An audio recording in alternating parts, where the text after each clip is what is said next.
Welcome to Words and Music. I'm Lich. We're in one of the handsome hotel suites here at the Mohegan Sun in Uncasville, Connecticut. It's knowing that your door is always open and your path is free to walk. He has sold over 40 million albums, won Grammy Awards in both the country music and pop categories, taken home statues for Male Vocalist of the Year from both the CMA and ACM, along with the ACM Legendary Pioneer Award and CMA's Entertainer of the Year trophy, and his gospel releases have earned him a Dove Award. Glen Campbell is here with a 40-plus year career that has made him a leading figure in the country music pop genre.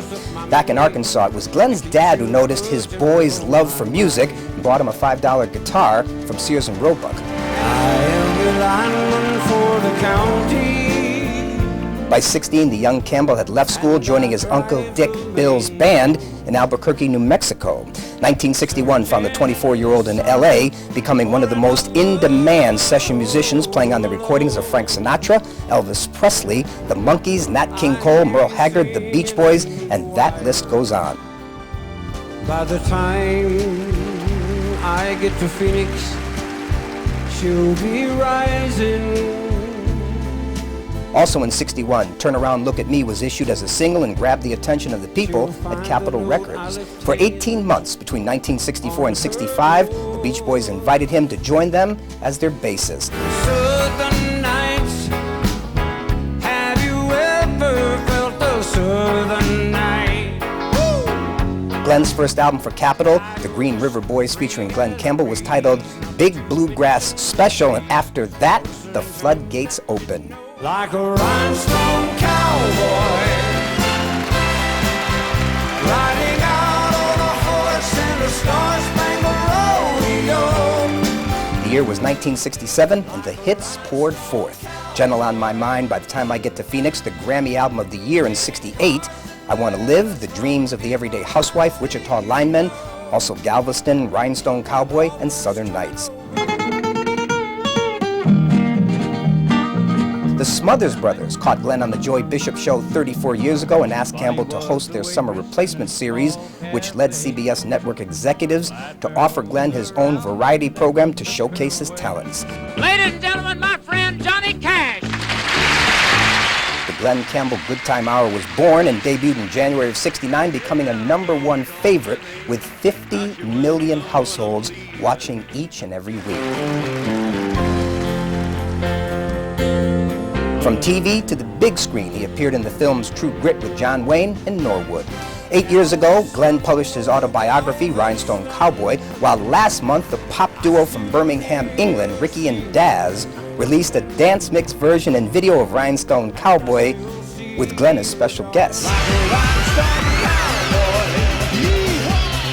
In stores January 28th, you'll find the definitive collection, Glen Campbell All the Best, featuring 25 classic recordings from this excellent musician, singer, and entertainer. And here to talk about this remarkable career, Mr. Glen Campbell, and welcome. Thank you. Nice to have you here. It's good to be here. It really is. The new CD coming out January 28th, Glen Campbell All the Best. In fact, so new, we don't even have the cover as of yet. Yeah, that'd probably be about as good as anything you dream of. Who knows? Yeah, right. Simple, black and white. You can see who it is real quick. What are the songs on this disc that are most personal and special to you, and why? Oh, gosh, that'd be hard to name all of them. Well, a lot of them are special to me because there's great songs, you know, like Wichita Lineman. That one, you know, most played song of the millennium. Not necessarily my record of it, but it was the most played song on radio, period, since radio, which is saying a lot for Jimmy Webb. Absolutely. And his writing, and I guess just the appreciation, you know, MacArthur Park, stuff like that. But is there any song, though, one song, one particular one on this CD that, let's say, best defines you as a musician, as a singer, as an entertainer? Who is Glen Campbell? Oh, I'm Highwayman. By the time I get to Phoenix, I cried when I heard that. I was so homesick. And naturally, Wichita Lineman. Galveston. I mean, that came at a time in American history when, you know, we were at war, and it just seemed to make sense. But Jimmy actually wrote the song about the Spanish-American War, sitting on the beach in Galveston, where those, you know, the cannon emplacements are still there. At least the cement is in Galveston, because I saw them. And boy, it's hard to really just say which one is. I like them all. But, you know, when you listen to this disc, I mean, I was listening to it since I got it earlier this week, listening to it on the way down. What is it about these songs you think that resonates so well, first with the audience, and then stands the test of time? Well, again, I think it's Jimmy's writing. When I listen to Wichita Lineman, or by the time I get to Phoenix, the first time I heard Johnny Rivers' record of it, you know. Right. I was so homesick. It made me cry just to listen to the lyrics. Well, you really have a love affair with that city. Oh, yeah, with Phoenix I do now, yeah. But I didn't live in Phoenix then. But I moved down to Phoenix about 21 years ago because I like it. It's, you know, at least it's a little smaller. It was a lot smaller then. But, Right. but I like the climate there. You know, we get, what, 3 or 4 inches of rain a year or something like that. And I can play golf a lot when I am in town. You know, you're not rained out or fogged out or anything down there. And I really like Phoenix. But it did. It made me the spokesman for Phoenix, Arizona, I guess you could call it. But I had not been home to Arkansas for probably 2.5 years. And when I started singing it, by the time I get to Phoenix, you'll be rising, you know. And I started crying. You know, I was so homesick. And I took more trips to home after that, up until my dad died and my mom died. And what do you think it is about the music that so resonates? Oh, I think Jimmy Webb marries a chord progression and a melody, just like, you know, icing on cake. You know, it's just really something. The way, like, look at MacArthur Park. He's got one in here, they're called Cowboy Hall of Fame. I don't know if it's released on this one or not, but it's one of my favorite things. His melodies with the chord progression is as good as it gets. It's kind of like Bacharach and David. They're very, very close knit like that. It's not a fluke. It's really good stuff. Still Within the Sound of My Voice, Highway, all of them. You know, Wichita Lineman, By the Time I Get to Phoenix, all Jimmy Webb songs. What was it about the collaboration between you and him that worked so well? I just loved his singing. I loved his songs. I loved Jimmy's singing. And Jimmy arranged a lot of them. Did everything, you know, strings, horn. But I don't know, Jimmy Webb just had the whole package of writing. He did, MacArthur Park was one take with the band and United Studios live. Wow. That was the take. Wow, nice. That Richard Harris, and he took it to England and put Richard Harris, and he put the Blossoms on there that it had, He's a Rebel. He's a rebel and he'll never ever be any good, which was written by Gene Pitney. You know, you go back in the history that's there. And he took it to London and put it to England, and he put Richard Harris on it. Just let him sing it at his leisure. Right. And boy, what a monster. That's a fabulous piece of music. Johnny Hartford, Gentle on My Mind. What was it that drew you to record that song? I was driving to a studio. Had a session, and I heard it on the radio, on the country station. Here's a new guy, John Hartford, and I had to pull over when he said, "It's knowing that your door is always open and your path is free to walk." I said, "Wow!" I turned that one up, and I don't think I made a mistake, but I did it almost like Johnny had done the record, John Hartford, and in fact I got John. That's why. And John was in with Smothers Brothers, and I didn't know that because they loved him and Mason Williams. Mason Williams, Classical Gas. Yeah. Oh, what a great song that is. I love to play that myself. And you have that on the, you did the show for PBS. Yes. With the South Dakota Symphony, and you do Classical Gas on this disc. I don't know what else on there. Yeah, no, Classical Gas. I know Classical Gas is, but right. I don't know if we did... Didn't We, or any of the other, or MacArthur Park, I don't know, that may be on there. Yeah, it is on. Yeah, oh, right. Good. Great disc, too. Thank you very much. Yeah, for cutting that live, we did a couple of nights. And to get that live in just 2 cuts, I thought that was pretty cool. But when you look at Jimmy Webb doing one take on MacArthur Park for the music, there was nobody singing on it. That's pretty good. So back to Johnny Hartford, you said that this is a song, I have to record this. Oh, yes, definitely. I took it right in at Capitol, because I had been doing, they had me doing a thing called Big Bluegrass Special, which the guys that got me the contract at the label, I didn't know I couldn't record anything, but American Music published songs. And That really upset me, and I told Capitol, I said, you know, we got to get rid of this guy. He's no good at all. His name was Jerry Capehart. And turn around, look at me that I had on that label, on Crest Records. I wrote half of Turn Around, Look at Me. He put it in his name, and I said, forget it, man. You know, I think God will think of ways to do a heck of a lot worse things that I can do, or good things, whatever the case may be. But it was a big hit for me in 1962. I mean, I got to go open for the Doors, which was frightening. Yeah, there's a. I had really never heard of them that much because I didn't listen to them. I was listening to stuff, you know, I was trying to find something for Glen Campbell, if on radio or wherever. Opening for the Doors, though, was an experience I'll never forget. By the time I get to Phoenix, I mean, what that did in the Grammy Awards in '68, why was it so wildly successful for you? What do you think it was? When I first heard the song, I cried because I was so homesick. I hadn't been home like in 2.5 years, and I went right back through Albuquerque and Amarillo. I didn't go through Phoenix, but it was like going home. You know, by the time I make Albuquerque, she'll be working. By the time I make Oklahoma, I almost said Arkansas in the end. Right. Jimmy said I'd have killed you if you'd have done that. But Jimmy Webb writes very haunting melodies. Was really meaningful. I mean, lyrics that'll reach down and you know, grab you. You're right, and it'll come out your eyes. Cause I was sitting listening to some of this stuff and some of the stuff out of that the other night because I was going to, you know, not change the act around, but just put different songs in it. And I'm sitting there listening to them, and I noticed tears coming out of my eyes on some of them, and it's just, you know, I'm a sucker for a good song and good lyric. You know, you've worked, we mentioned that early on, worked with everybody, Frank Sinatra, The Association, Righteous Brothers, you know, Dean Martin, Phil Spector, Rick Nelson, the list goes on and on and on.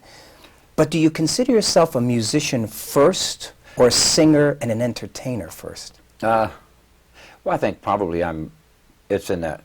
I'm a guitar player, I'm a singer, and I was always very bashful to I'm not now, thank God, but I would be very bashful and, you know, say, hi, nice to be here, and you play your song, you know.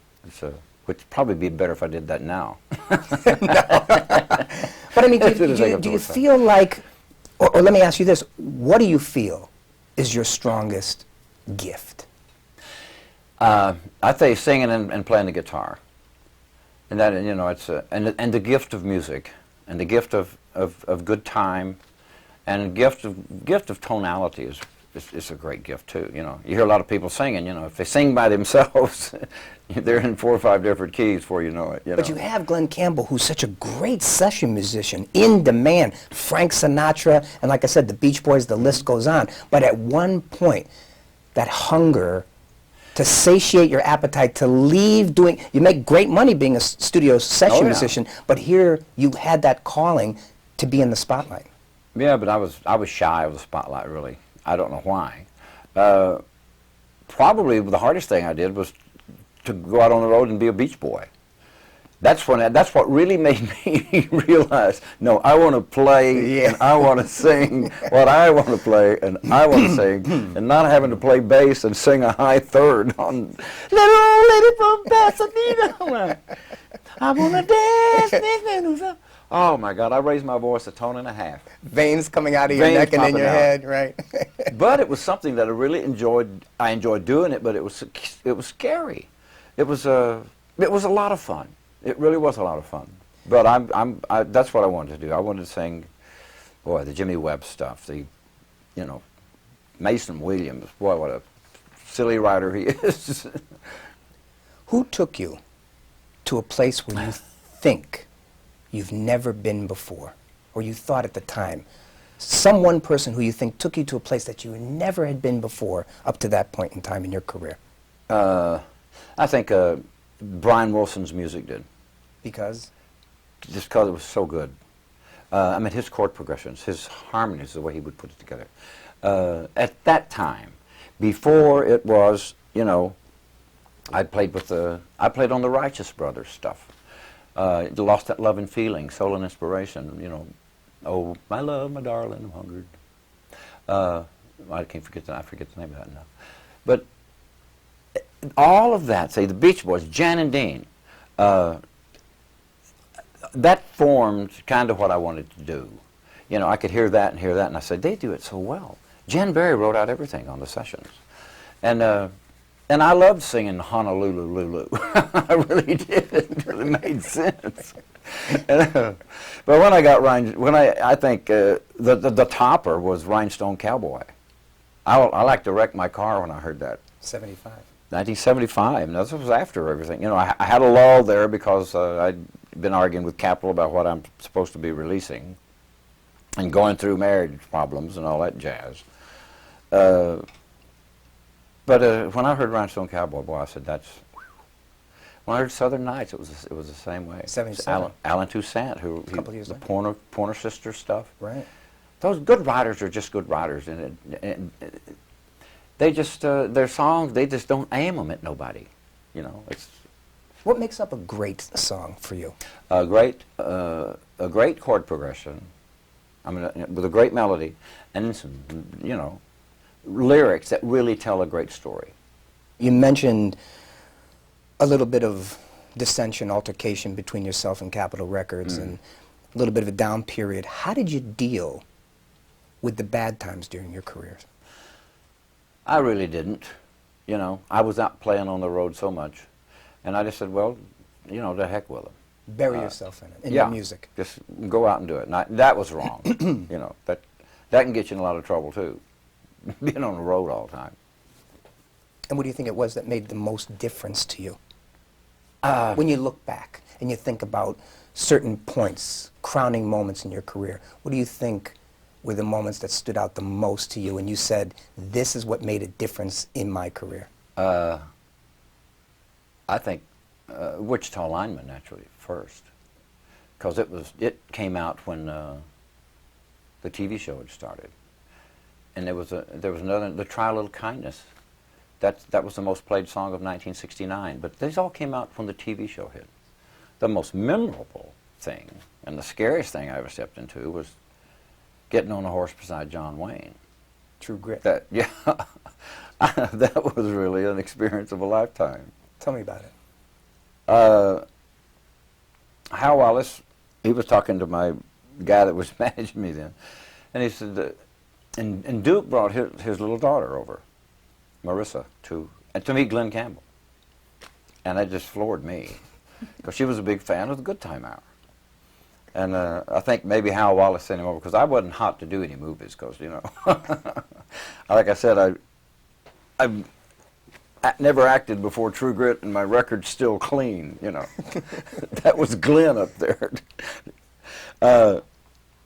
And Duke said, hey, he said, I got a great script. Did you be? And I said, what? Wow, you know. He said, yeah. Anyway, I wanted to talk to Hal Wallace about it.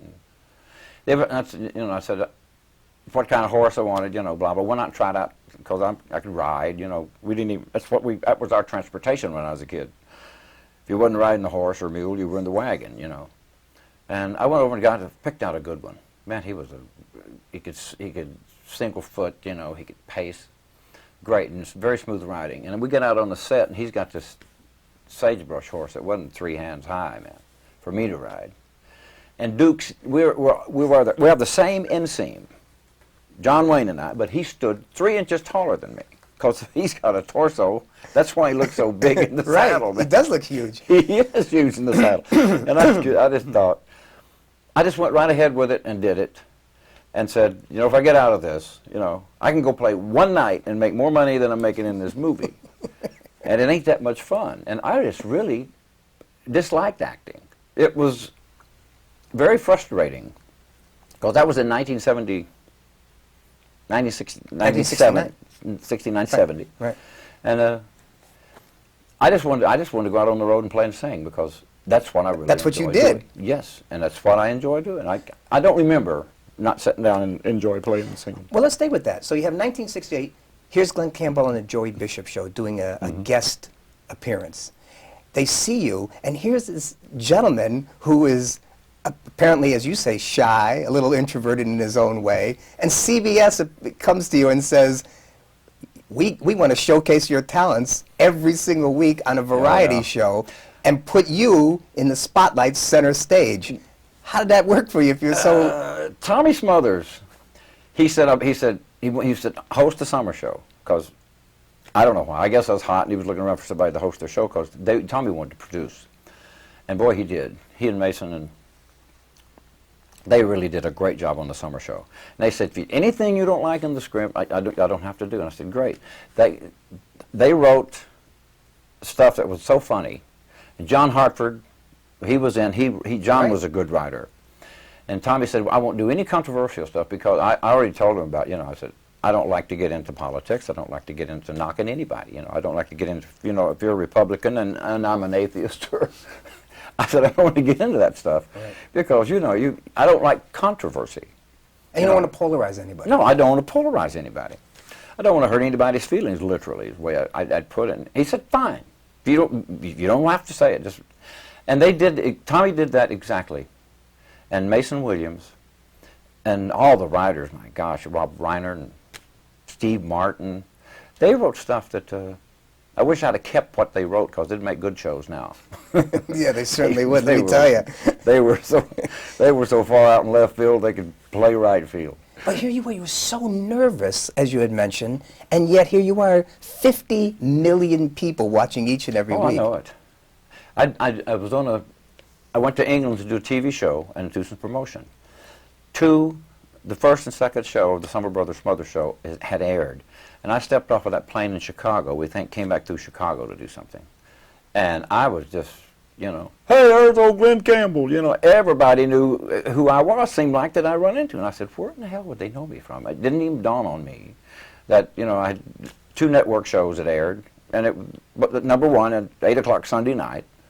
And everybody knew who you were in 2 weeks. It was amazing. Bingo. Bingo. 50 million. Records, my word. What do you think it is, Glen, that you have that makes you who you are? Well, I think it's having God in my life. That keeps me on the straight and narrow. I mean, that's what got me off of drugs. That's what straightened my head out. About 85, 86, right, for you? 85? About 85, I guess. No smoking, no drugs, no nothing. Drinking. And that's what done it. God can help anybody out, if you let him. Turned you around. It turned me around. It turned me around.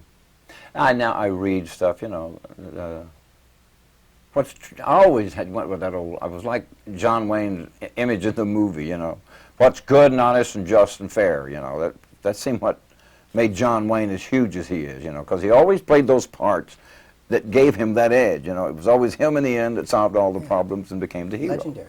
Mm-hmm. If you were to walk away from this remarkable career now, right now, tonight, here at the Mohegan Sun, your last show, what would you take with you? What would you take away with you?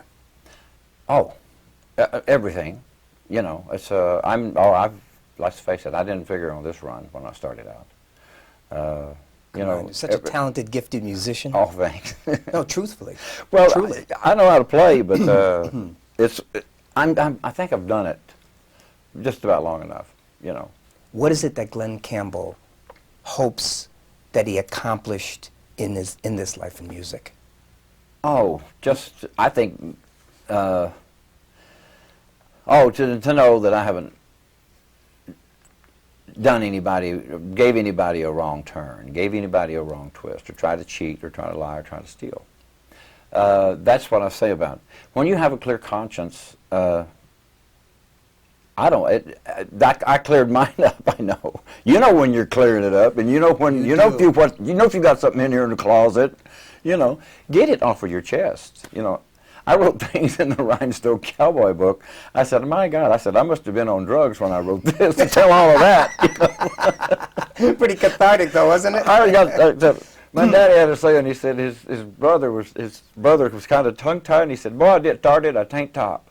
And that's the way I felt when I wrote that book. And the guy didn't interpret it like I wanted it, either, Right.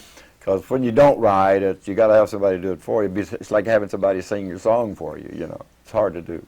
Ricky and Daz. Ricky and Daz, they're a pair, ain't they? I need you to speak to me about that. There are a couple of guys from Birmingham, I believe. Birmingham, yeah, and they had heard Run Across Rhinestone Cowboy, and so they did a techno version of Rhinestone Cowboy, and they do the techno in there, and they flew over flew over from Manchester. Well, they had to stop in Manchester and then stop in New York and then go into Phoenix, and I said, yeah, I'll do it. I said, if you want to come to the house, because I got Pro Tools, and that's what they're using in Manchester, and it's great for a recording studio. And I just sang the chorus, like a rhinestone cowboy, and then in the middle it's hey, was on the hump, and it's like they call it techno. I don't know. It sounds more like a cross between hip hop and something else, you know. Right.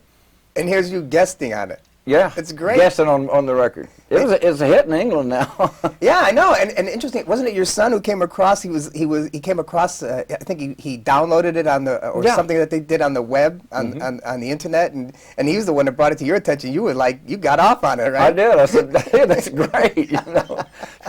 Wow, 30 years later, or 28 years later, you get a.